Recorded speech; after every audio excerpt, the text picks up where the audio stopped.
Hi, folks. Just a couple of remarks to make about the 1970s, which was this week's topic. I can remember the 70s well. I'm old enough that those memories are pretty crystal clear. And what I can remember of that decade is fairly gloomy. That was a period in which really the post-war prosperity that America had enjoyed since the Second World War really unraveled. Um, I can remember my parents complaining about the price of groceries and other things in the store rapidly escalating. It was a period of high inflation. Also, it didn't touch my family, but unemployment skyrocketed in America in the early 70s. President Nixon actually imposed wage and price controls, which for a Republican president is kind of an unknown thing to do, but it was deemed to be necessary at that point. Of course, the Vietnam War was winding down, and it ended with South Vietnam falling to North Vietnam. That's pretty gloomy for America. Uh, by 1973, 74, the Watergate scandal was consuming the country, and that was on television day after day, and I can remember watching that as well. Uh, I spent a number of summers with my aunt and uncle and grandparents while my mother was undergoing cancer treatment.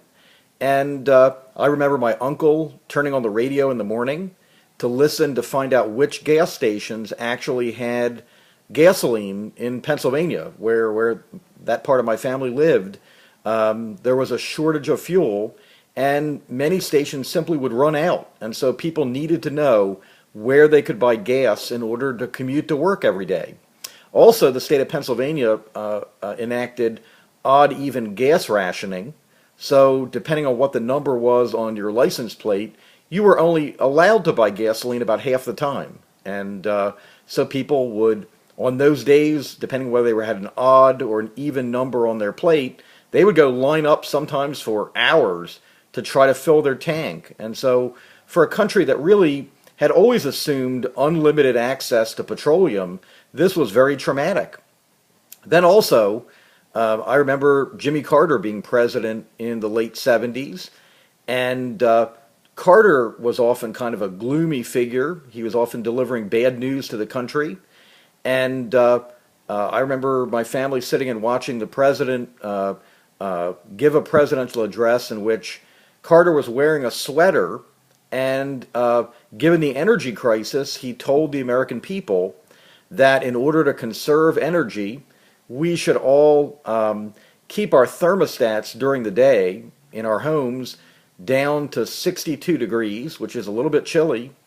And then at night, you were supposed to turn your thermostat down to like 55 degrees, which is really cold. And my father turned and looked at the rest of us and said, it looks like we're going to be living in a cold house now for the rest of our lives. That for, again, a country that had been prosperous, that had taken for granted certain basic comforts, the idea that you have to live in a cold house was pretty demoralizing. 1976 was the bicentennial year, so people were celebrating the 200th birthday of the United States, but still, I can remember a certain element of gloom over that. People saying that, well, what will the next 200 years be like? Are we on our way sort of on a downward trend as a nation?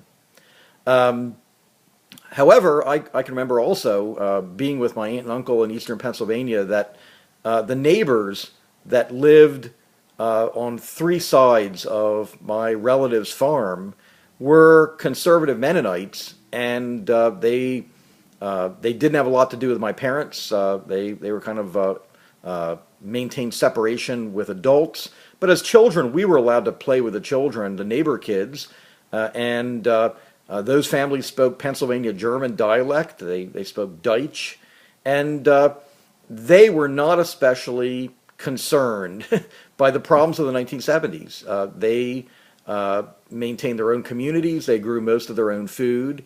And there's a word in Pennsylvania German, Gelassenheit, which basically means sort of a willingness to yield control, to let things be. In other words, you're yielding control to God. And that's a powerful ethic in that community. So these people don't often seem that flustered or panicked.